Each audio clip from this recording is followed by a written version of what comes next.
Scientology could be called, well, you could call it a religion of religions.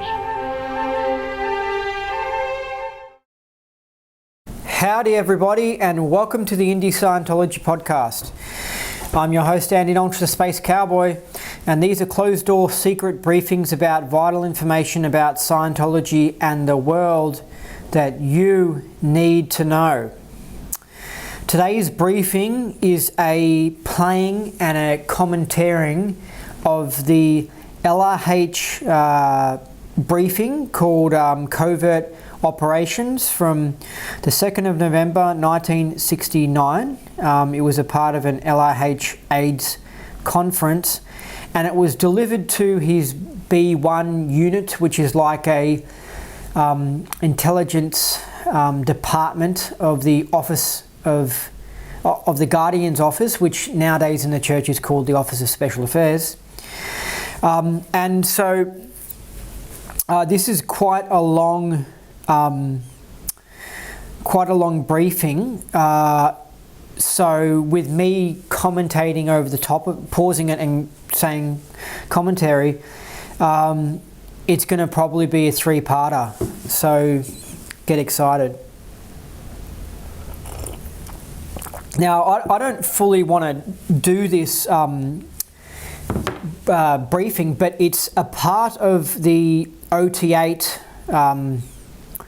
briefing that I'm doing. So I've done part 1 and part 2 of my explanation of OT8, and I need some more time to research OT8, but also I need to give people more background information. So eventually, when these are all online, you can watch part 1, part 2, part 3, might even be part 4 of the OT8 briefing, because it lays out the whole truth about Earth and like a whole summary of Scientology and stuff. But you need to, I think, listen to some of my other briefings in order to fully understand it, because it's some really deep stuff. And after I listened to this covert operations lecture, I was like, oh man, I should really play this one, because it ties in with the information that's spoken about on it, ties in with the OT8 stuff. So it can help people to understand things better. So yeah, I wouldn't just listen to this covert operations briefings. I'll listen to some of my other stuff as well, so that you can sort of piece together the whole of this OT8 thing. So with this briefing, I listened to it. I listened to it maybe a year ago or something, but I didn't quite know enough about the world to understand it, because it's extremely deep, and of course, like Hubbard, it's not fully explained. So when I listened to it the first time, I did kind of think, yeah, it had some interesting ideas and information, but Hubbard was sort of rambling a bit, and I thought maybe he had too much coffee that day or something like that. And I was going to do a briefing on it, but then I just realized it would go on for ages and it'll be a bit boring and stuff, and I only wanted to release briefings that are top quality. So then recently, after all this stuff has gone down in the world and my knowledge has shot through the roof even more, I've reached like a new plateau of knowledge. I thought, you know, maybe I should listen to this covert operations lecture and see if I can get more out of it. And I actually started to follow along with it and understand it. And I was like, whoa, I'm actually getting what Owen Hubbard's talking about. And I thought, well, now I should do a briefing on it and explain this covert operations lecture. So I'll get started now. So here it is.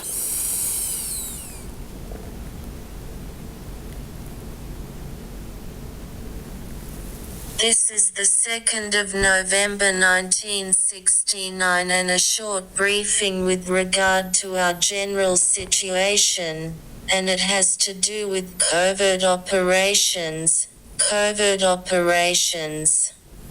And I was rather... So in case you don't know, covert means secret. okay? There's many words in the English language which basically mean the same as other words. And so it's very annoying because you just like, oh my God, like you just have to keep, eventually you just learn all these words for that to mean the same thing. It's just silly. I do feel like the language would be a lot better if we just actually cut out a lot of words so that things would be simpler. Astonished to read in the book The Spy and His Masters won a short course in the secret war by a pseudonym. Christopher Felix, written in 1963 and published by Seeberg and Warburg Ware, R. Martin Secker, R. Secker and Warburg Limited, 14 Carlisle Street, Soho Square, London W1. Okay, he's saying, he goes, I was astonished to read in this book, and he gave the details and the address of the book, so I don't know why he went into such specifics, but anyway, we'll continue. This book is exactly that, a short course in the secret war. I have about 4 very valuable books along this line.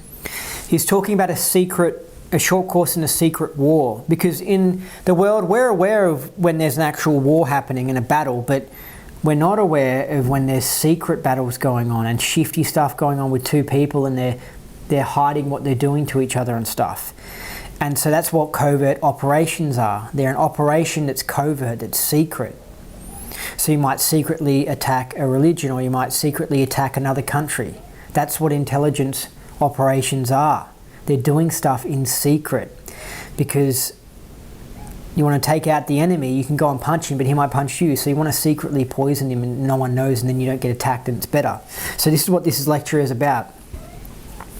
2 of them describe the end of the war from a worm's eye view in both Germany and Russia in World War I. And the fact that they exist throws into question many of the statements which were subsequently made, how they didn't know that the Germans financed the communist takeover in Russia. It was only discovered during the war. This was written... So this is something tricky that's gone on, that when countries are at war, they sponsor another country. Sorry, let's say you're a Germany and you're at war with Russia, right? And you want the war in Russia you want Russia to stop being at war with you. Then you secretly fund a bunch of communists to go and take over Russian government and stuff it all up, so that then Russia stops being in war with you. Do you know what I mean? So this is a tactic that goes on in the world, where you'll have a country and outside groups will be funding unusual groups within that country so that they pop up and cause turmoil in that country. Now, my opinion of what caused the Russian Revolution, which was a communist revolution that happened a little bit over 100 years ago in Russia, I don't think it was just Germany. It seemed to have come from bankers in London and in New York, I think. But anyway, it seems that Germany as well, their intelligence department was a part of, that's what kind of Hubbard's saying here, it was a part of helping the communist revolution come about in Russia, so that then they wouldn't be at war with Germany. And that's actually what did happen. Russia sort of was stuffing up in their war against Germany, and Germany therefore was winning World War I, but then America came in because... This is real deep information, by the way, because the Jews in charge of England and America, they wanted Palestine, and they needed England to win World War I, so that then they would get the Palestine area, and then they would create the country Israel. So what happened, this is called the Balfour Declaration, is that the Jews in Britain said, hey, we'll get America into the war, and you'll win this war because you're kind of losing it at the moment. You'll win this war, and but you've got to give us Palestine. So that's exactly what happened. The Jews in America, who control the media and a lot of American society, even though the Americans didn't want to have anything to do with the European war, they got tricked into getting involved with World War One, and they won the war against Germany, and then that territory in Palestine went to England. And because the war was tricky, it wasn't versing Germany. It was versing Germany, Hungary, and like Turkey, and like that whole area. There was an empire like called the Austro-Hungarian Empire that we don't speak that much about. But it wasn't just a war against Germany and that piece of land, Germany. Germany was just helping the Austro-Hungarian Empire, and the Austro-Hungarian Empire had Palestine. So England knocked out the Austro-Hungarian Empire and then scored some territory and gave that piece of land of Palestine to Israel, and Israel just created a country out of nowhere. And the native Palestinians in that area are really pissed off with the Israelis and the Jews for just stealing their land.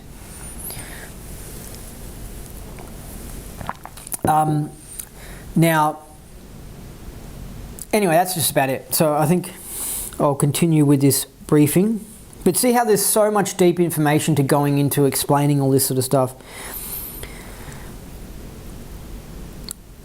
By the colonel who was in charge of counter-espionage in Russia at the time. So counter-espionage is, you got espionage, which is spies, and then you got counter-spies, so counter against spies, so activities that are stopping spies.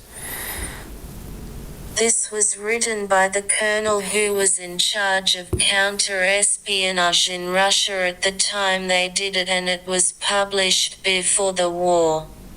Another book is a book by Colonel Nicotine, Nick Nicotine.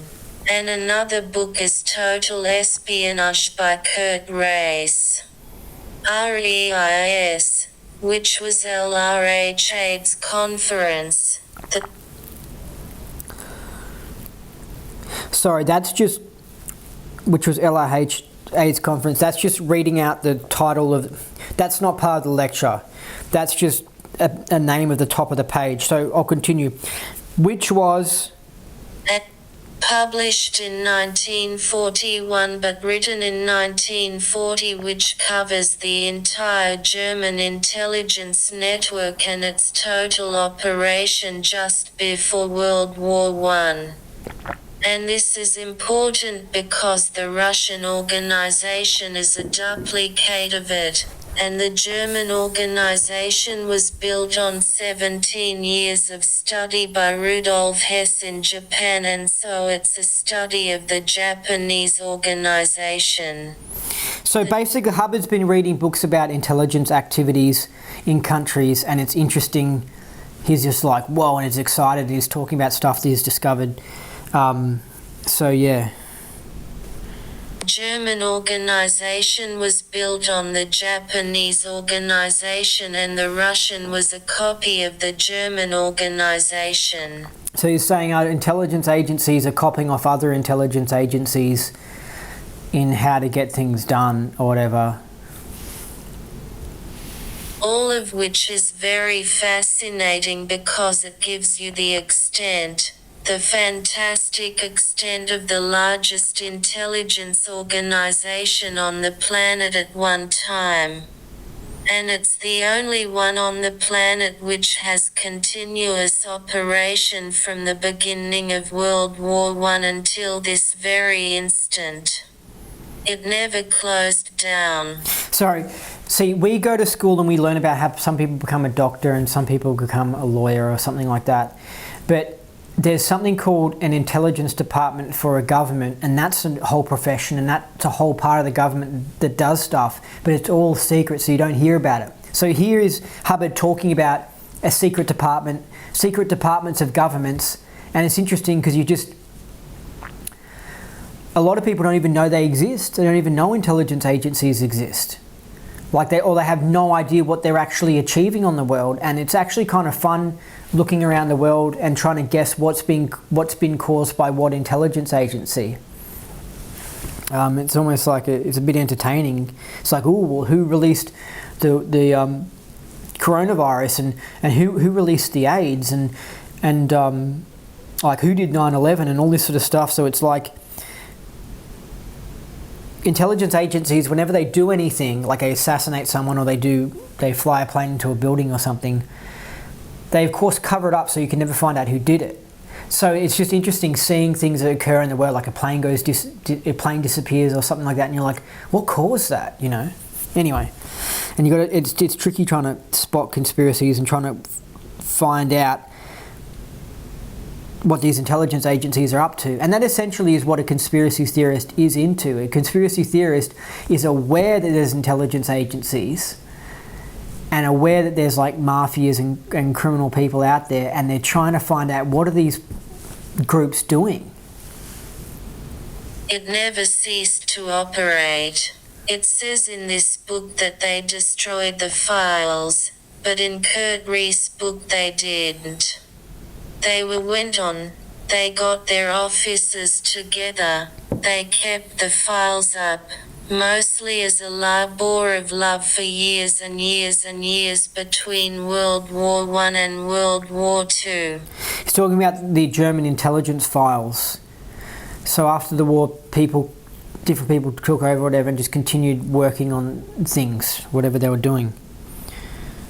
When Hitler came to power, he came to power because of the files of the original German espionage group. So here's a classic example of Hubbard being very smart, because not a lot of people are aware of how things occur in the world, and how Hitler came to power was the fact that he had an intelligence agency supporting him and backing him. Hitler was like a hardcore right-winger. If you're a hardcore right-winger in Australia, particularly in Victoria, you just get locked up in jail. You can't run for Prime Minister. So how did Hitler run for Prime Minister? Chancellor of Germany. It's because he had the intelligence agencies, instead of working against him, they were working for him, because the German intelligence agency were a bunch of right-wingers. And nowadays, the government's been taken over by leftism and communist ideas and communist-liking people. If anyone's bobbing up their head and they're spewing out right-wing ideas, those people will not become president, and the intelligence agencies will try and get them locked up in jail, basically. There was an Australian politician called Pauline Hanson who got screwed over by, it would be the Australian lefty intelligence agency, and she went to jail, and she was awesome. She was just looking out for the people and stuff, and she wasn't promoting all this communist bullcrap and socialist bullcrap. So when it came to Hitler, he was a part of a secret society, and like a sort of German version of Freemasonry, but it wasn't taken over by communism, because Freemasonry is taken over by communism. Basically, Freemasons are a bunch of leftists, and this secret society is tied in with the intelligence agencies, because that's how the world works, is that the Freemasons are like right up there in possibly controlling the intelligence agencies, and intelligence agencies recruit from Freemasonry. Anyway, so he was on the good side of it. He was lucky, because instead of him being framed for some bullcrap and then just locking him up for trying to become Chancellor of Germany, he had an intelligence agency that was protecting him from attacks from the communists. So that's how he was able to get to power. So this is why Rowan Hubbard's intelligent, because he understands how the world works, and he knows that politicians get into power via support of an intelligence agency. So basically, when you're looking at someone like Biden, he's basically a puppet of an intelligence agency, probably the now lefty CIA. So if you want to know what an intelligence agent is, just look at Biden. He's an intelligence agent. Just look at Obama. The intelligence agencies groom these sort of people for years and set them up in their career and say, you're going to be our next president, and they they promote them and they make it happen. And if you're just a nobody from the streets of Indiana or something like that, and you aspire to be president one day, there'll be a certain point in your career where you'll just stop progressing and you'll never be able to become president because you're not in this little club and group. And you think that Obama just worked hard and somehow managed to become president. It's just like, no, he had an intelligence agency backing him. And that's actually how you get anything done in this world, is with an intelligence agency, because things just aren't free. So anyone who's a right-winger out there and wants to bring about more right-wing ideas into the world, you need some sort of secret intelligence agency that's supporting you. We basically need to re-infiltrate, detox and take over the intelligence agencies that are in charge of Western countries and get them into Americana ideas and not into socialist and communist ideas. That's the only hope. You've seen what they did to Trump. Somehow, because Trump, I guess, is extremely rich and well powerful, he managed to get elected and get into power without an intelligence agency supporting him. Or maybe there is a little bit, some of the intelligence agency are right-wingers and they managed to pull it off and get him elected.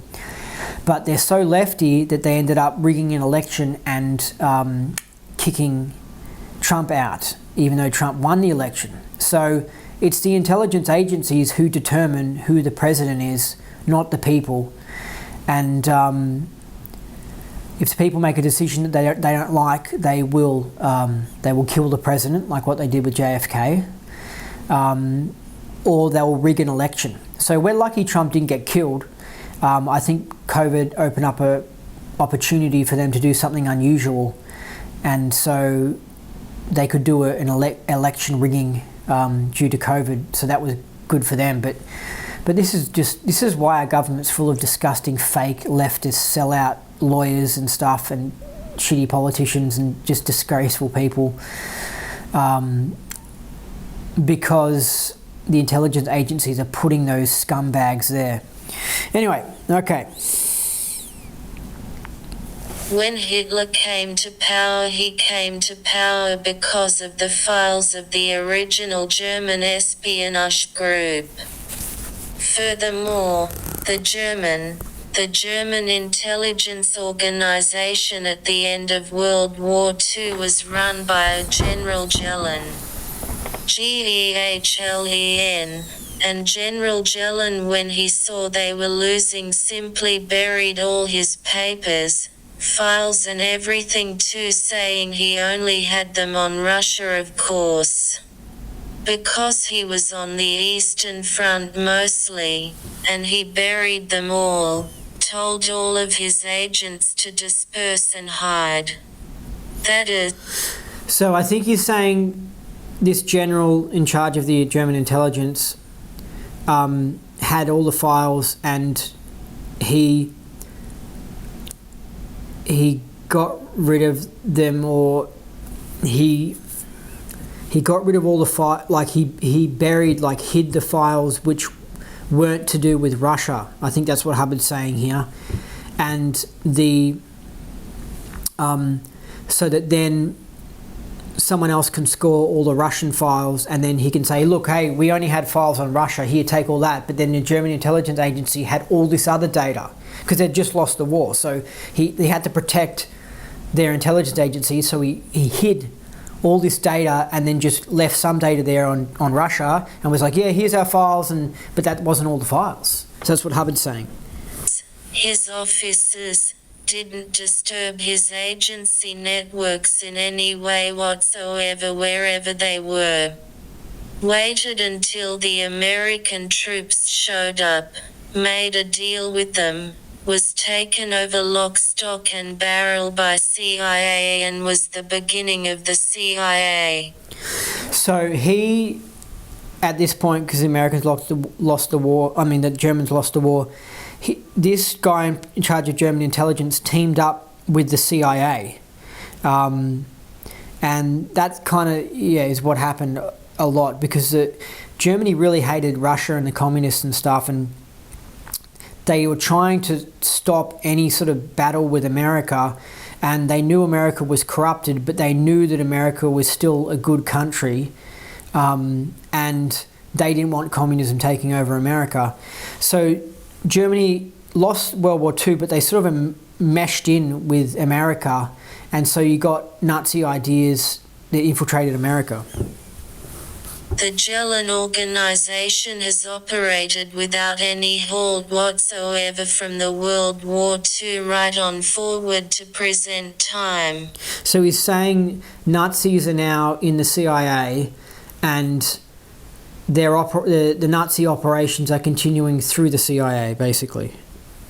Furthermore, Colonel Pfeffel, F-E-F-L-E, or F-E-L-F-H-E or some such spelling, was the operations officer until 1961 of the Gelen organization, who was a counter-spy and who had been there all the time for the Russians and passed everything that the CIA was doing lock, stock and barrel over. To the Russians have known everything that was going on in the CIA since the day of its formation. So that's something I knew as well, is that these intelligence agencies have each other's agencies pretty much completely infiltrated. So Chinese intelligence totally know what Australian intelligence is up to, and Australian intelligence totally know what Chinese intelligence are up to, because these groups, it's really hard to keep infiltrators out of these groups. And if let's say you're Chinese intelligence, you want to go and put some officers in Australia and monitor what's going on, but what you really want to know is what's going on in the Australian intelligence department. That's really key. That's absolutely key. So you're just hell-bent on infiltrating the intelligence department. So the KGB and the CIA were hell-bent on infiltrating each other. So they were aware of so like during the Cold War, they were aware of each other's organizations and what they were doing and stuff. Interesting. This tells you merely the extent of this. Now these are not quoted out of the book, these are the 4 books which I have, and this is the 4th one. This book in its chapter Political Operations describes exactly what is happening to Scientology and has been happening to Scientology, mentioning no names, but it is just the general action. What we are being subjected to is what is called a covert operation. And the functional range of covert political operations. This is a political operation even though it is leveled at an organization R, and so is the functional range of covert political operations, so vast as to defy listing.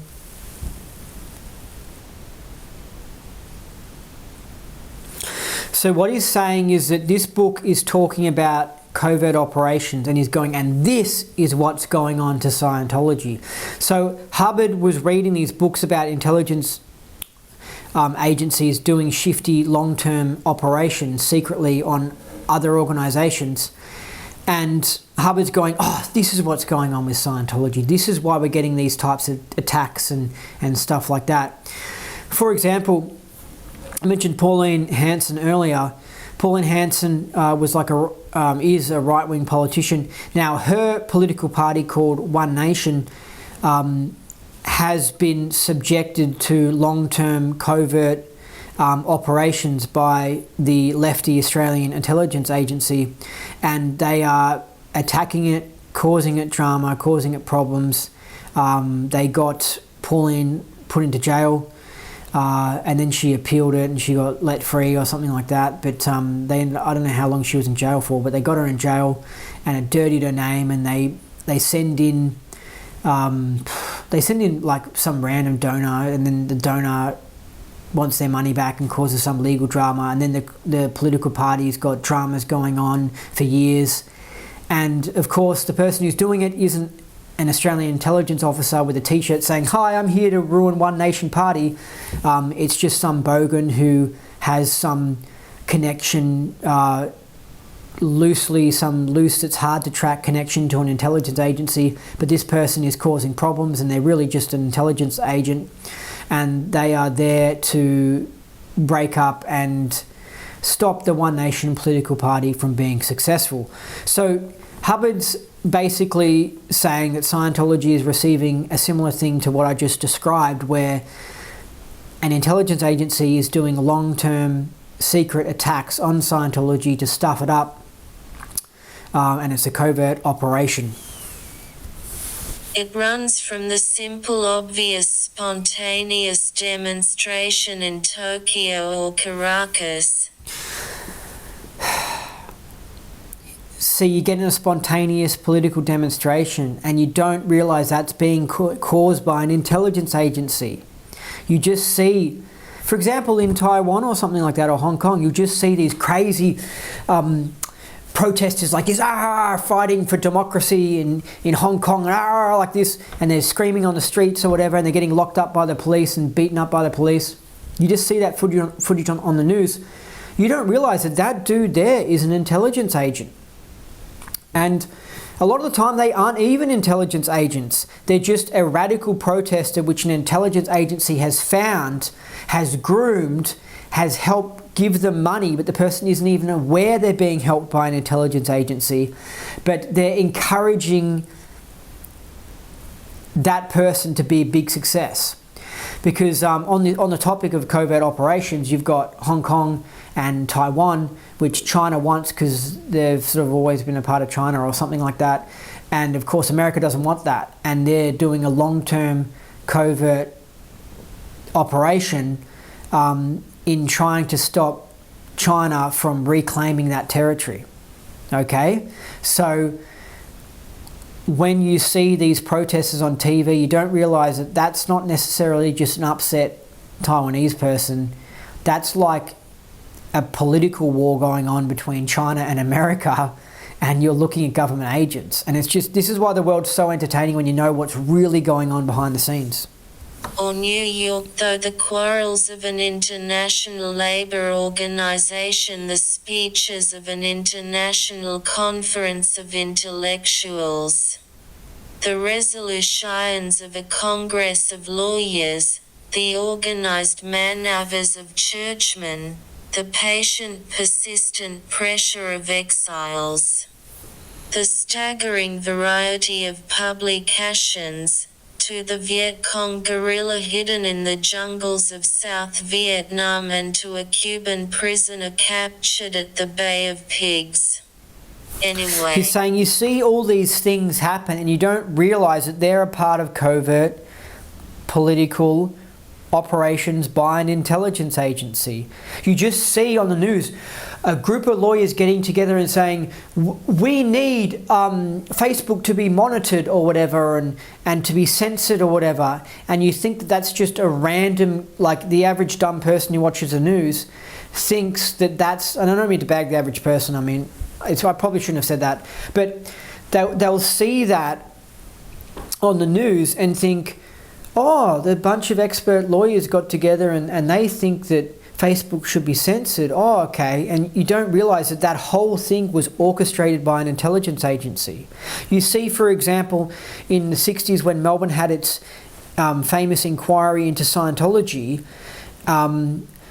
you see that occur and you're like, oh, that's just because some concerned citizens wanted the government to do an inquiry into Scientology, and they found out at the inquiry that Scientology was really bad. Oh, and they're recommending it to be banned. Oh, that's really interesting. And it's like, no, that's not the real story. The real story is an intelligence agency in Australia did not like Scientology and what was going on, and so called for an inquiry, wrote what the result of the inquiry would be, which would be that Scientology is bad and it should be banned, then created the whole inquiry by pulling strings, and then made sure it got publicised and well known, and then after the inquiry now they could pull more strings in the parliament and they could get Scientology banned.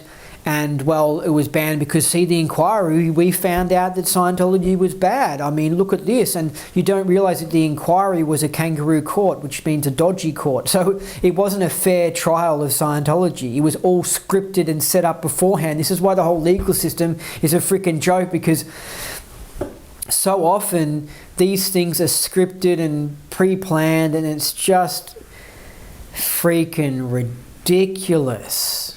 When you look at how many people's actions are just not only draining government funds, it's just a ridiculous waste of time. And that's what I think of the legal system and judges and politicians. It's so stupid what you see. Like, for example, in Melbourne, we had a lawyer who was hired, and her name was Gobbo, and she was known as Lawyer X. She was hired by the police to secretly spy on like mafia dudes and do little missions. And she was classified as an informer. Of course, not a spy, just an informer, because that sounds nicer. See, when you know how the world works, how public relations and language is just all so ridiculous. Anyway, she got found out, I think, and somehow she became public. And the police absolutely hated this, because guess what the rules are in the legal system? Your lawyer isn't allowed to secretly be talking to the other side and feeding them information in court cases. And so a bunch of criminals, I think, tried to challenge their court cases and get released from jail because of this dodgy lawyer. But the police didn't want this shifty stuff that they were doing. This is why when you know about the world, you're not concerned about the Church of Scientology being dodgy or the Office of Special Affairs, because you know the real world is way dodgier and it's way more covered up. And this is why people who are anti-Scientology, I think, are just silly, because it's just like, you don't know how the world really works. I mean, there's just crazy shit going on. Like, if you had a podcast, right, that was like exposing Victoria Police and went into all the dirty stories and shit, like assassinations and drug deals, and just like, it's way worse than the Church of Scientology. Like, you just don't know how the world works, Leah Remini. It's just like, whoa. Anyway, so the police were like, oh my God, no one was supposed to find out that this Gobbo chick was a thrill mafia named Gobbo, but she's got an Italian background, so it's funny. But funnily enough, she went to school walking distance from where I was born, but I don't even know why I mentioned that, but anyway, it's just funny. But she was like, it was like an elite private school in sort of Melbourne, and her uncle's like a top judge, and she's totally in the system and everything. This is how she got hired to be. Obviously she was a good lawyer and smart enough to be an agent, but she also was well connected and stuff. Anyway, so, because actually from looking into her life, I think that she was doing stuff before the police even declared that she was officially hired as an informer, when she was like, I don't know, 25 or something like that. I think she was doing shit when she was like 18, potentially. And so she could have been an intelligence agent before that. Anyway, so, I don't want to go off topic. I could go on to this whole Nicola Gobbo thing, because her life is just shifty, because it relates to the government and just the outrageous shit Victoria Police does and stuff. It's quite possible they killed like a famous footballer in like 1992 and made it out and got him drunk and then crashed the car. So that then they were like, see, we need to stop drink driving and stuff, and they now have like checkpoints where they check if people have been drinking and stuff, and it's quite possibly they did a false flag and she was involved. That's a whole other story. Now, the Victoria Police, they of course freak out, because they're like, oh my God, we don't want this secret agent, everyone knowing about this secret agent and all the crazy stuff that we've been doing, because then the public will find out about how we're dirty rat bags that are corrupting the legal system, basically, and we're police who are supposed to be highly moral and following all the rules and stuff, but they're breaking rules like there's no tomorrow. and they're like assassinating people and shit. And Nicola Gobbo, when she came out as being this secret police spy, she was legitimately concerned for her, I think her daughter's life. And when she says it in the interview, it's like, you know, she's not joking. So the police are willing to, Victoria Police are willing to like assassinate people and shit. Meanwhile, they go and they lock up other people for committing murders, but they can commit murders if it's like, it's so disgustingly corrupt. Anyway, so where was I going with this? Hold on a second.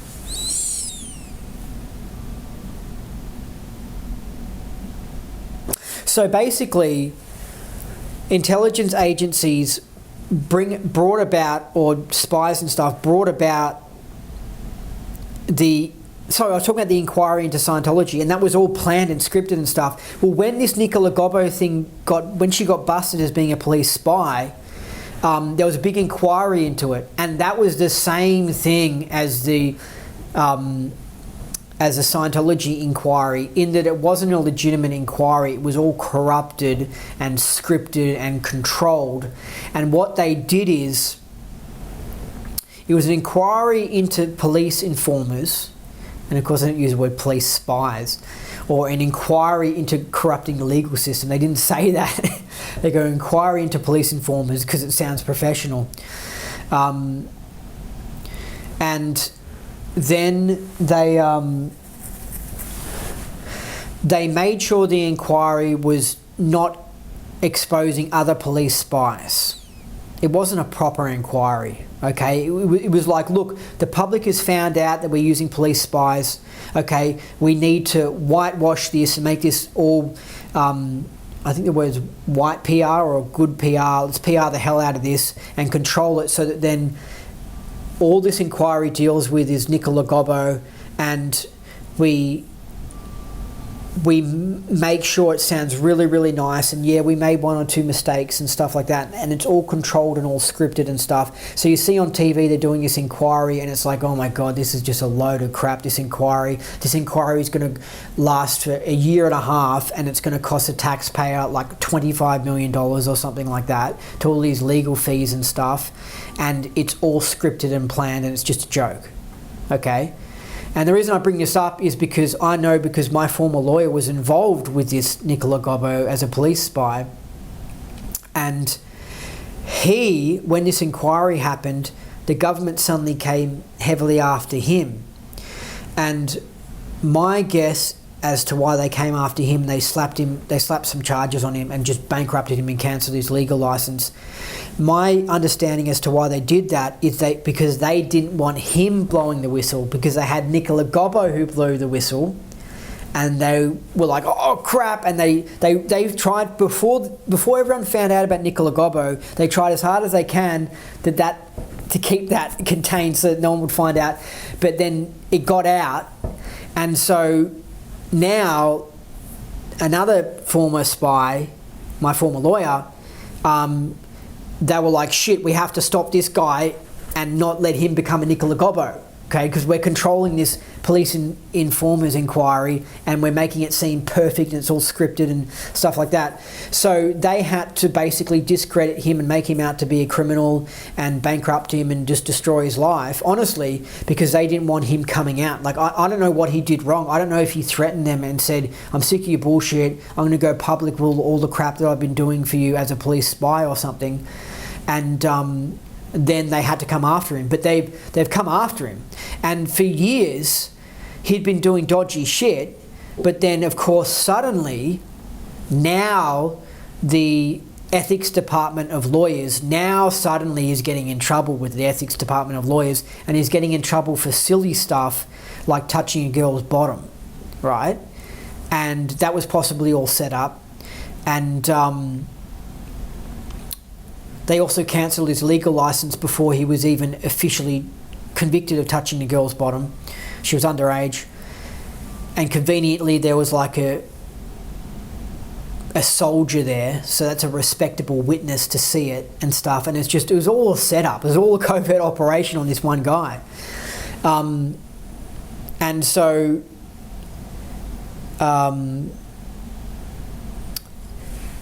basically, anyway, it's just they don't want him going public, so they have to turn him into a criminal. So if he goes public, no one listens to him, and they also have to cut his funding so that he doesn't have money to do anything to cause problems for them. Anyway, the police are always using secret spies and that sort of stuff. This is just their normal day-to-day operations. It's not just Lawyer X, but they were trying to make out that it was just Lawyer X and it was just a little mistake they made. But it's like, no, this is like something that's happening day in, day out. So there was all these other police informers during the inquiry. There was all these other police informers going around, secret lawyers secretly working for the police, doing all this dodgy shit while the inquiry is going on. And they were keeping all that secret, and they're not stopping that. Do you see what I mean? So they're just horrendously corrupt. It's just ridiculous, and it's costing taxpayer money. But this is what I'm saying, is that when you hear that there's an inquiry happening on this or that, then it's like intelligence agencies are orchestrating this. So when you hear about this lawyer getting in trouble for touching a girl's bottom, it's not that he legitimately is getting in trouble. And that just happened. That was an attack on him for other reasons. There's this whole backstory behind it. So you see an inquiry into a church or something like that, or possibly a bank or something like that, and there's a whole backstory. So when you watch the news, you don't really know how interesting each story really could be, and you just get a 10-second little report of something that's just happened, and there could be this huge story behind it, and you're not getting the real story. But I'll play this thing by Hubbard again, because he is telling you how these covert operations work. And a functional range of covert political operations. This is a political operation even though it is leveled at an organization R, and so is the functional range of covert political operations, so vast as to defy listing. It runs from the simple, obvious, spontaneous demonstration in Tokyo. So they create a spontaneous demonstration in Tokyo, but that's created by an intelligence organization. Like, for example, we've got the climate change thingos and the kids taking a day off school and being allowed to, or half a day, and they're protesting in the city, like Greta Thunberg. These are orchestrated by intelligence agencies that are pushing a climate change agenda. But it just seems like natural, like these students are concerned about the environment. Look at them get in there in the city and they're protesting, and good on them. They don't realise that there's government agencies and groups that are backing these sorts of things, making these things happen. If you don't have this intelligence agency support, then it's just a bunch of 50 anti-vaxxers trying to get together in a park, and the police just coming in and beating them all up and locking them up. But when you see 10,000 people in Melbourne not getting in trouble by the police, rocking up to protest Black Lives Matter, that's done by an intelligence agency. You get it? Black Lives Matter is an intelligence agency operation, okay? If you have something you're upset about, and you try and promote it on the internet, and you try and get people protesting in a park, see how far you can get. You're not going to get far. But when you got intelligence agency backing for your little agenda, you're going to get far. Marcus, or New York, though the quarrels of an international labor organization, the speeches of an international conference of intellectuals. So you get a speech by Sacha Baron Cohen at the Anti-Defamation League, and he'll be talking saying, "Hello, I'm so funny, I'm a comedian, I'm Sacha Baron Cohen, and I'm here to say that I think conspiracy theories should be taken off Twitter and Facebook and YouTube, and these platforms need to be responsible and get conspiracy theories off them because they're spreading hate and they're causing confusion in our society, and this is dodgy."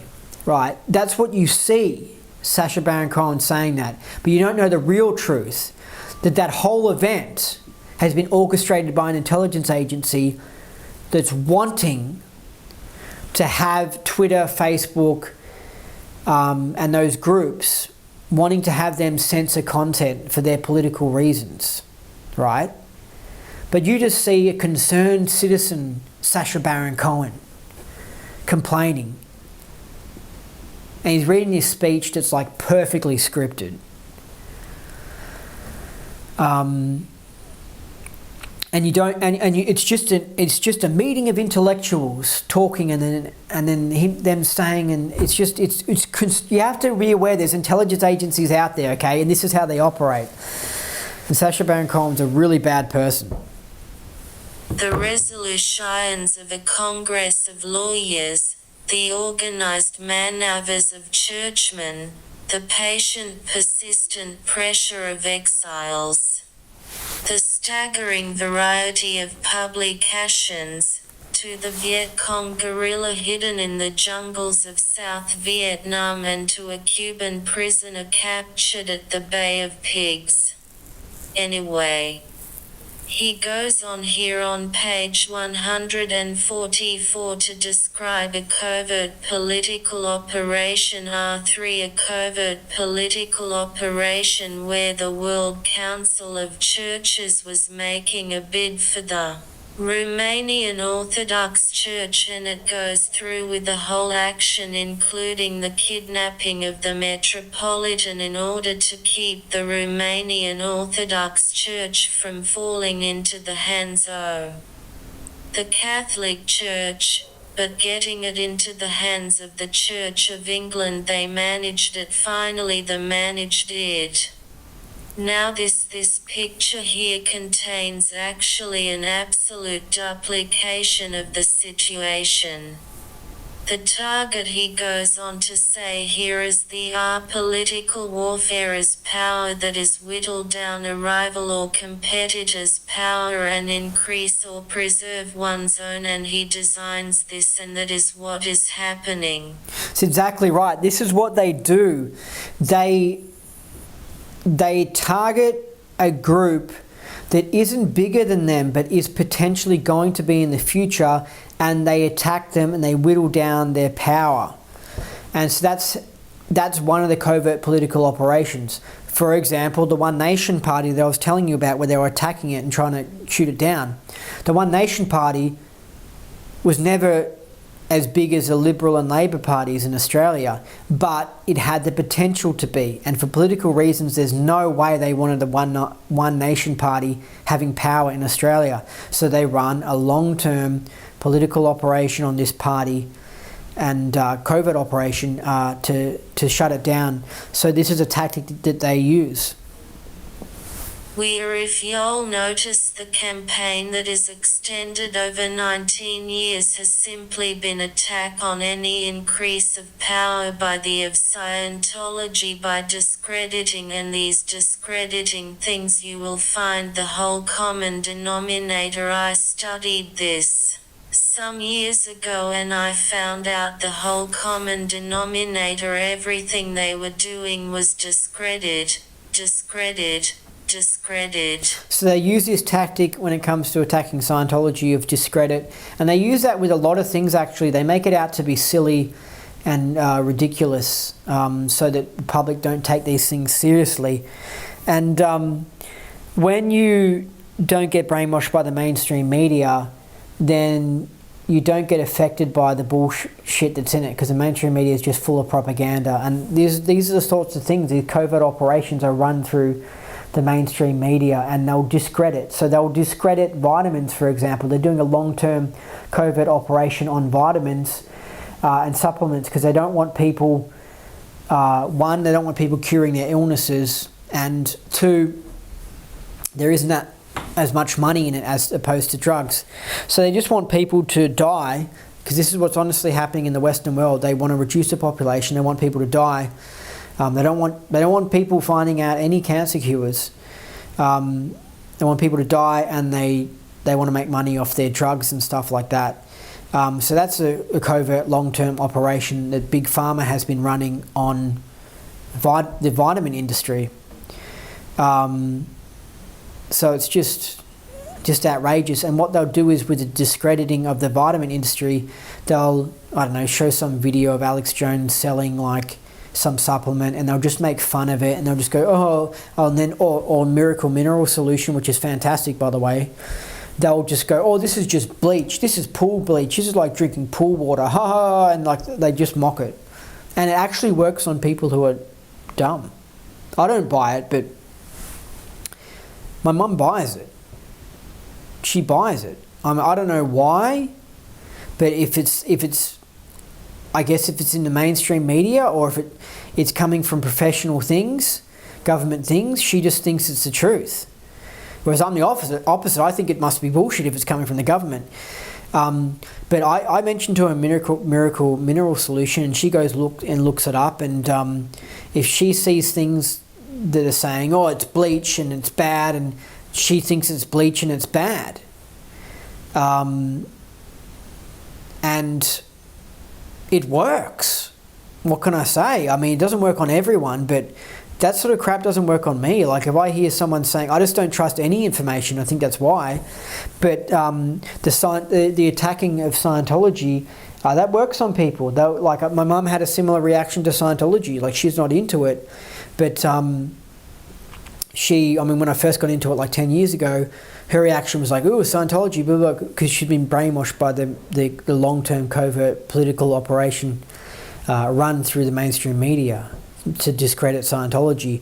Whereas I was like, oh, this group seems interesting, and I just don't naturally even though back then I didn't know anything of the stuff that I know now, I just instinctively just didn't quite trust things. And I think I was just sort of stubborn, and just like, I want to see for myself, you know. So then I got into Scientology. So some people are just real victims of government brainwashing. And my mum was against the vaccine for COVID. Like, well, she was concerned about it and she wasn't going to get it. But then, you know, a fourth lockdown in Melbourne and just more propaganda, and now she's flipped. Now she wants to get it. So this is the sort of stuff that, you know, it's amazing. They actually did no other actions of magnitude in a sort they simply discredited. That doesn't say that at any time they couldn't, and earlier they did. My children have been kidnapped once. A girl was kidnapped, 3 people were murdered in 1950, and they started it up hot, thought they'd won, and then had to resume it, and they resumed it on a more formal ground in pattern. It included influencing Internal Revenue Services against us, which is normally followed by the health services. That's absolutely what they do. When you're doing a covert operation, you can't rock up in an intelligence agency uniform and say, hey, we're going to attack you, we're going to shoot you with a gun, or we're going to lock you up. Intelligence agencies are secret. So when they attack someone, how do you think they do it? They do it by pretending to be a bunch of lefties protesting on the street. Or they do it by getting the tax department to come after you. You see? So they infiltrate certain areas of government and then use those areas to shut a person down. So with the vitamin example, it'll be the Food and Drug Administration. They'll want to take out, they'll say they want to get rid of a vitamin company. Well, they'll get the Food and Drug Administration to go to this company with inspectors and say, oh, you had rats in your vents, you had this violation, that violation, and they just do it overblown exaggeration. And then the next minute that company is in all these legal troubles and stuff, and it just appears to be coming from the tax department, or it appears to be bad luck with the health department. But the truth is that it's really just coming from a covert operation. And what you'll find is that when it's the other way around, when someone is openly just dodgy as shit, but they've got support of an intelligence agency or something, then they can get away with it. And that's what seems to be happening, I think, with the drug importing industry, is that government people are involved with the drug importing industry, and they are protecting it, and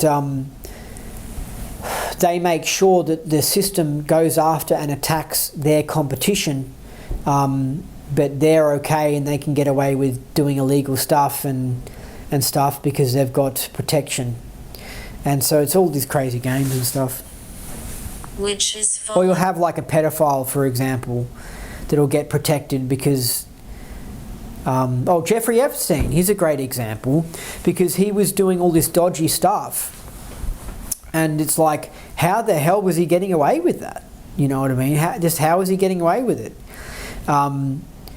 If you got someone else who's just running a vitamin company and he's getting threatened to be thrown in jail or something like that, and this other guy's just being a full-blown pedo and he's getting away with it, well, it's because he's got an intelligence agency backing and they're protecting him because they have got a little racket going on. So Jeffrey Epstein was getting protected because he was a Mossad agent. So, anyway. by parliamentary stir-up and possible action, and it is done through false reports in the press. Now these fellows go 1, 2, 3, they follow through. Now we had to find out who was doing this. And we know who is doing this. It's the World Federation of Mental Health. Mary Sue has just had this data for some time and hadn't integrated it, and we just discovered it. So he's saying covert actions exist. We've been receiving it since Scientology began, and it's coming from the World Federation of Mental Health, which makes sense because Scientology was dealing in mental health as a religion, and they're taking out their enemy before the enemy gets too big. So they're trying to attack Scientology, and I think that's what Hubbard's saying. He's saying, we've investigated and we've found out it's the mental health industry that's trying to take us out. If Scientology was into computers, well, it could be a rival computer company who could be doing it. So this sort of stuff just happens in the world all the time, like these shifty things. The British and American intelligence services have serving on their panels, MI6 and CIA. And all the health ministries have serving on their panels, and all of the government decision-level agencies have serving on their panels, members of the World Federation of Mental Health who are carried on the roster. So what he's saying is that the intelligence agencies have people from the World Federation of Mental Health in them. Now, the World Federation of Mental Health, anything that's world, like the UN, United Nations, and can't remember, but any of these world organisations, like the International Climate Panel, PPCC, whatever, they're basically the world government, because we do have a world government. It's just that it's not really officially announced, but one day as it gets bigger it might officially be announced. And they basically are above the nations, and they sort of tell the nations what to do, the world government. So they say this country can't pollute and this country can pollute, or when it comes to the mental health thing, it's a global world government, new world order type thing, like what Alex Jones says when he mentions the globalists. So the globalists have their World Federation of Mental Health that deals in mental health. They see religion pop up that isn't going along with their mental health agenda, and so then of course they're going to attack it. So yeah, and they're tied in with the intelligence agencies. So the intelligence agencies, from what Hubbard's saying here, the intelligence agencies are supporting the World Federation of Mental Health. So let's say you're one of these people who control the world and you want to reduce the population. Well, you say, okay, cool. How about all the people who are psych cases, how about we give them drugs that don't really work, that we can make money off, and also it ends up killing them? And then they go, yeah, that sounds good because that'll help reduce the population. And this is really how these people think. They go, yeah, that's good. Like, let's do that. So then if some religion pops up and says, no, you shouldn't take psych drugs if you're feeling depressed, this World Federation of Mental Health will go, well, hold on a second. We are trying to reduce the population. Okay. Like, we don't want some church saying people shouldn't take psych drugs, because we need people to take these psych drugs so that then they die.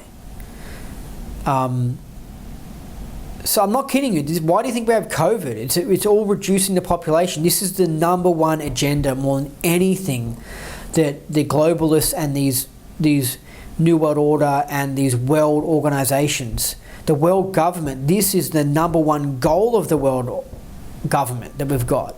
It's to reduce the population. Absolutely, like, no doubt. Why do you think they're promoting gays everywhere and stuff?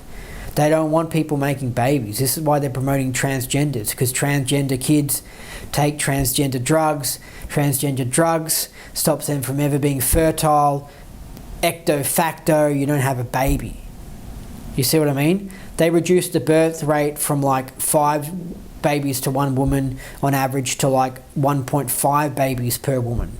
They did that through their World Federation organizations, and they use the intelligence agencies to execute certain programs. So basically, the World Federation of Mental Health, I imagine, would say to the CIA or something like that, look, there's this group that's rising up that's going against our public health agenda, and they're dangerous or whatever, and so you need to start doing attacks on them, and then the intelligence agencies will start doing attacks on this group that's causing them problems. So, I mean, I'm not saying just the mental health people are in control of the intelligence agencies. I'm just saying that there's individuals that are working together and teaming up to achieve things. And anyway, I'll continue. For instance, there's 6 people who are listed as members of the World Federation of Mental Health. We found the rosters of it, and they have the home address of the Home Office for. So Mary Sue looked into it further, and there are many members of the World Federation. Sorry, the intelligence agency's job is to look after the security of the nation. Now, what if they've been told false data that the public are dangerous and stuff, and that you need to mind control them? Well, then the intelligence agencies will start getting involved with the mental health agencies and start promoting psych drugs and get everyone on psych drugs so that they can be mentally controlled. Do you see what I mean? And it's all for national security. This is why when governments, as soon as you say national security, they can use it as any excuse to just do anything. They can use national security as an excuse to cover up pedophiles. They can use national security as an excuse to not release cool inventions to us. They can use national security as an excuse not to tell us about aliens. They can use national security as an excuse to not tell us about psychic abilities and to shut down groups that are learning psychic abilities. They can use national security as an excuse to put chemicals in the water supply to mind control everyone. It's just, and they can use it for any excuse they want. Is it right? Are they right? No. I think that they're completely exaggerating this national security thing. And they use it for so many arguments, and it's just, the government's off the rails. Of Mental Health had the Home Office in England as their address. All this is very fascinating, because it seems that the World Federation of Mental Health are privy to all intelligence plans, intentions, and activities of CIA and MI6-5. Exactly. What are the plans and the intentions and the activities of the intelligence agencies? Secret. It's all secret. We don't know. What are they doing? And then you look around and you see COVID. What are they doing? And you look around and you see huge numbers of people on psych drugs who commit suicide. What are they doing? And you see right-wing political groups being infiltrated by agents. They're doing stuff. And only a switched-on person who looks for shifty things and looks for trends can spot what these people are doing. To name 2. All right, There's how they got their data and there's the people they use. Of course if a guy is in this line of country, why he can use him? He can parasite an operation onto his existing confidence, don't you see? So he can get CIA to carry one out. He can feed all kinds of false information into the intelligence lines, and in addition to that the goddamn stupid governments pay for his meeting with the Russian agents every year in the United States or England. Once in Vienna. So he's saying that when you've got these mental health dudes that are involved with the intelligence agencies, they can just bullshit to the intelligence agencies and get them to do stuff that they want, and he can build up a good relationship and trust, and he can just get them to do personal things for him. And this is just classic government corruption. And then he says, then they meet up with the Russians and stuff, because the intelligence agencies meet up with the Russians, and because Hubbard was anti-Russian and communism and stuff, and he was like, the taxpayers are paying for them to meet up and with Russians and get corrupted by Russians, and it's just ridiculous. These bastards who are in charge of security in those Western countries out to simply be electric shocked to death. I'm not kidding. He's saying how the intelligence agencies are bastards, the ones in the West, because they're meeting up with Russians. And this is the truth of the situation. People didn't know this during the Cold War, but right at the top of American society, they were actually friends with Russians and like cooperating with them on things. Because the West was also slowly being infiltrated by communist and socialist ideas. It's just that Russia was really, really infiltrated and the West was only a little bit. And it was getting, but the people who were in control of the West were sending us more and more lefty, right? And they were using the threat of communism as an excuse to build up more and more of their leftism stuff and to enslave us more and more and more, right? And they were telling people, yeah, we're fighting communism and yeah, we're against communism. They weren't saying, hey, we're actually secretly got a secret space program and we're totally working with the Russians. And they're not telling you, hey, this war in Vietnam is actually kind of fake and it's all set up and scripted and stuff, and we're just like, we're doing it for these other reasons. But the person at the lower level, the average Joes and the average soldier, they think it's a real battle in Vietnam between the capitalism and communism or whatever, but they don't realize it's much more complex. And Hubbard's pissed off because he hates communism like the way I hate it. He's going, why the hell is our government at the top? Why the hell are our intelligence agencies infiltrated by damn communists? And why the hell are they meeting up with communists and cutting agreements and stuff? Like, what are they doing? And so this is why how Hubbard was probably, if he was predicting the future, he could see America totally becoming way more lefty, which it has become, because he knew that at the top of American society, they were teamed up with the Russians and stuff. Yeah, anyway. Because these same guys who are part of these panels in the intelligence organizations of the West have meetings with Russians every year.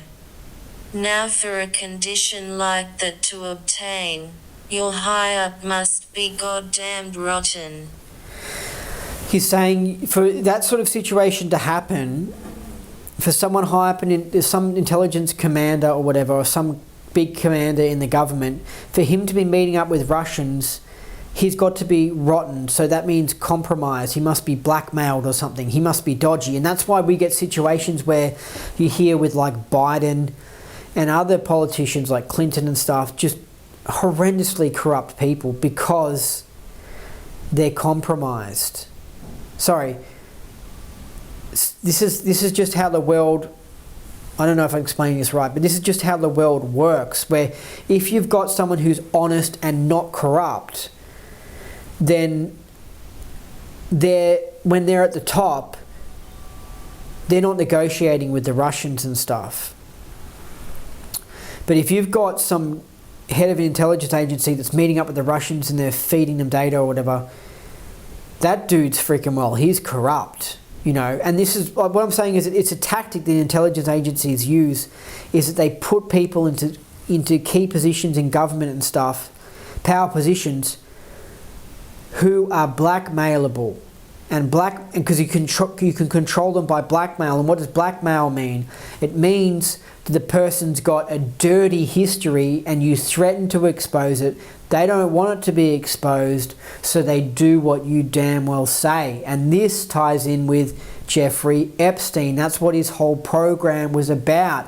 He was trying to blackmail scientists. He was trying to blackmail Bill Gates. He was trying to blackmail famous people and stuff, and he was taking them to his place in New York and his ranch and stuff, and had cameras everywhere and was recording these dudes having sex with young girls and stuff, so that then you have blackmail. So then these rotten individuals, anyway, Hubbard just knows how the world works. He's not fully explaining it in this sentence, but he's saying for that situation to exist, there's got to be some rotten shit going on. Because these same guys who are part of these panels in the intelligence organizations of the West have meetings with Russians every year. Now for a condition like that to obtain, your high-up must be goddamned rotten. J. Edgar Hoover would have to be engrossed 100% in merely keeping his position. It's great that he uses J. Edgar Hoover, who was in charge of the FBI, because he was rotten. J. Edgar Hoover was like a transsexual, was probably gay and shit. So he had this secret dirty past about him. And of course that's why this organisation, the FBI, was corrupt themselves. So you look for that. You know, if you want to ever look into some sort of thing, or as if you notice dodgy stuff happening in an organisation, look to the guy who's leading it, and he's probably dodgy himself. Or if you know that guy's dodgy, then look into the organisation and you'll find out that organisation is doing some dodgy stuff. Anyway. Security. Or being controlled by an outside group. Forces, of course. Are knocked into a cocked hat because they won't do anything. They can't do anything. Do you see the West is done? So he's upset about the West, going, what the hell's the West going on? We're infiltrated by commies, you know, and he's worried. He's saying the West is done. He's seeing how at the top levels of our governments it's corrupted. And he's right. That's why we've gotten to the point where we are now, where we're just way more lefty and way more communist, you know? Boy. You mean they let a whole agency network right in amongst their midst? He's saying we're infiltrated by the KGB, and the KGB is going to bring us down because they're going to run a long-term covert political operation on America. Don't you see? They're going to reduce the power of America. And what do you see has happened since America has gotten infiltrated by the KGB? You see personal debt boom in America. You see drug usage boom. You see corruption boom. You see living standards lowered. You see divorce, a huge rate of divorce. Why do you think there's a huge rate of divorce? That was made to happen. It wasn't just an accident or something that just somehow became trendy. It came in fashion for a reason. It's a long-term reducing of the power of the West. You look around Melbourne, and the natives of Melbourne who existed in the 1950s have been degraded. They've been dumbed down. They've been poisoned. Their families have been divorced. They're made poorer, right? Someone's doing this. Someone's running these things, you know? And I'm not even saying it's the KGB. I'm saying it's the people who are behind the KGB. The people who control the Western and the Russian societies and stuff. And they've decided we're reducing the population. So when you look at it all, and you can spot what these world federations are really doing, these sickos who are running them, this is where it ties into the OT8 briefing, in that it runs all the way back. You keep on pulling the string as to where it sends you, and it sends you back to these elite people who are, they're not really the elite, but they're in powerful, influential roles in the world, and they are trying to kill us and enslave us, basically. And they're attacking Russia at the moment as well, and it's just like it's constantly a battle. So these guys could be variously from CIA, do you understand? Or MI6, or some other intelligence organization. Do you follow now? Our policy is this. We haven't done a thing that is either reprehensible or criminal in 19 years 6.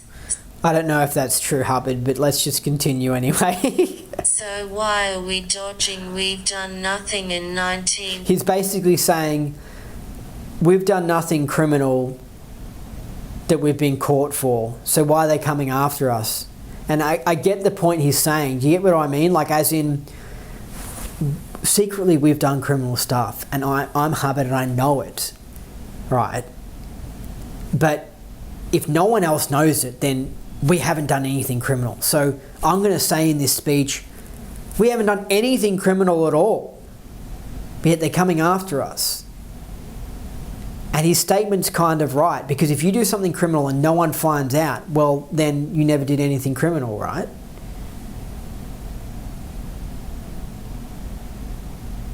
So that's kind of where Hubbard's coming from, the point of view. But if they did do a bunch of criminal things and stuffed them up and got caught, well, then he couldn't say that statement that we haven't done anything criminal.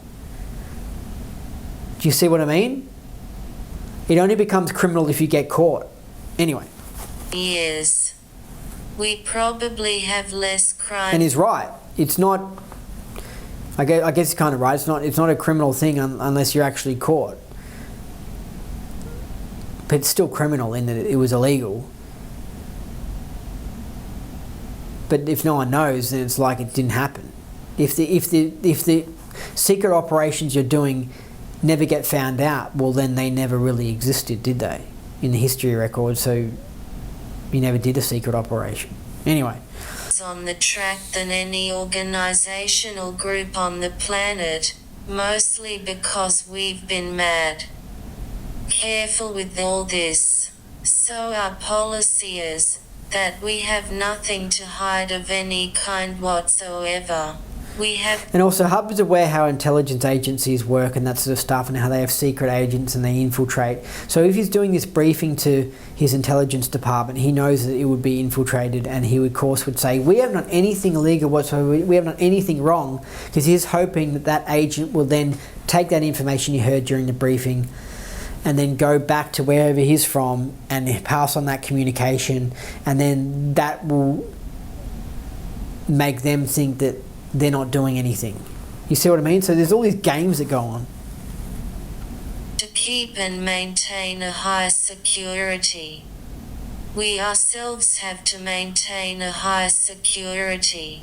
We aren't maintaining as high a security now as we did, but this means that there are links between a fellow named Thomson 7 in Canada, the big newspaper proprietor who owns all the newspapers.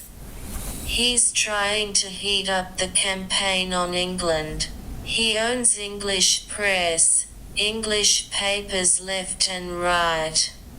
He owns the Sunday Times. Alexander Mitchell with his black magic story in the Sunday Times 8 on October the 3rd. So Hubbard's obviously referring to a recent black magic story that would have been an attack piece on Scientology. And of course Hubbard here denies that it's black magic and stuff, and doesn't mention that he was involved with black magic because he's covering that up. But he is right in that well, yeah, Hubbard might have a questionable past, but there are drug companies that have questionable pasts. There are people in government, like Biden, for example, who have questionable pasts. But why didn't you get news article stories on him and stuff? Because he's not getting a covert political operation being run on him. So Hubbard's got a point here in that it's like, he's saying my past is squeaky clean, but he's lying. But he's right in that it's like they are bullying him and they are picking on him, and it's like, hey, I'm corrupt and they're exposing me, But all these other people are corrupt and no one exposing them, so why are they leaving them alone and just coming after me? It must be a political agenda thing, and he's right. You got it. This same Alexander Mitchell was the guy who was spreading the black magic tales down in Corfu 9 when we were there. It's not. So even though the black magic tales are true, because I know that they are from my investigations, the fact that there's someone there going around and spreading it, it's like, that's an operation. Why are you doing that? Known that most external British newspaper reporters are MI6 agents. That's who they are. They are not newspaper reporters. Yeah, so a lot of these government, all of these journalists are actually agents, MI6 agents and stuff. It's totally true. It's a cover. It's a fantastic cover, you know. Now what they're trying to do with false reports, by the way, every testifying person who has testified to congressional or parliamentary committees or something like that to get us in trouble through the Commonwealth had been members of the World Federation of Mental Health 10, the South Australians, for instance. But their select committee, which has stampeded on through a man named Salter, who is a member of the hierarchy, the big boys, Dax, the guy.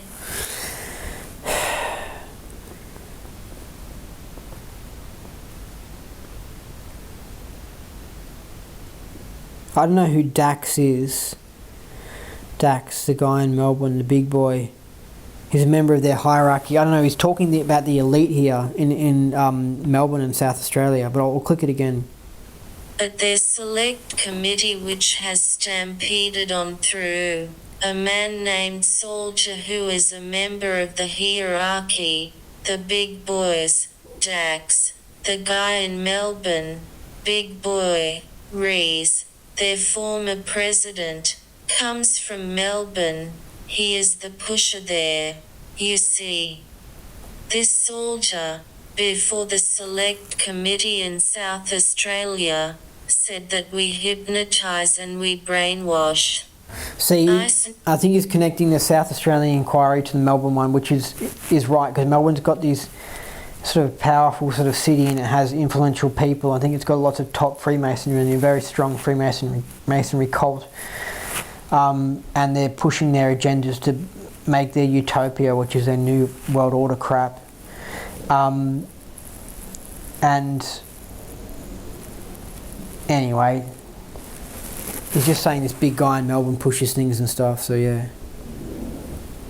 It's very interesting that the basic books on hypnotism in the United States are written by a man named Salter, possibly a relative, but also in the world. In the UN, the education of psychiatrists is recommended to include mysticism.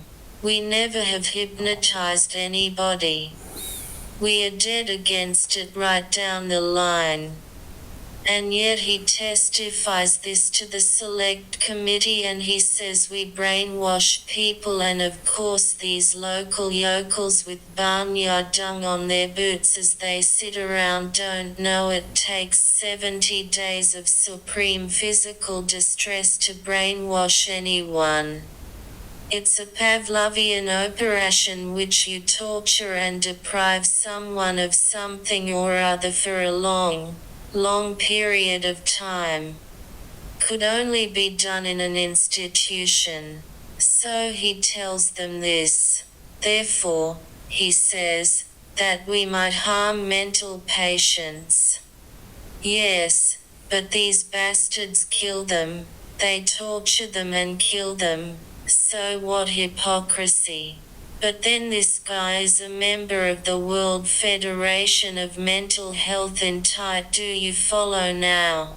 So he's totally right here, because they're coming after and they're criticising Scientology for maybe having some little upset with some person from the suburbs or something of Melbourne or whatever.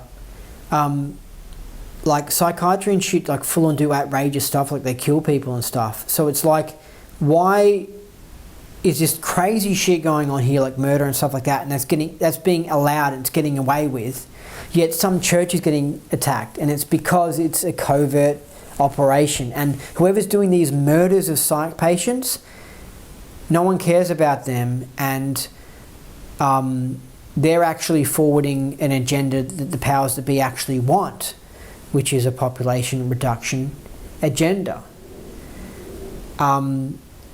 But they find one little thing wrong with Scientology, and it's like, get them for that. They're picking on them. But if this shifty sort of stuff wasn't going on, then of course the people in the government would be like, well, hold on a second, maybe there's something going on wrong with Scientology, but hold on a second, well, how about we deal with these murders that are happening by psychiatry? And Hubbard's totally right. Psychiatry has totally got blood on its hands, and it's totally dodgy as fuck. And yet Scientology's getting attacked. And also it's talking about the brainwashing stuff. You're saying about brainwashing.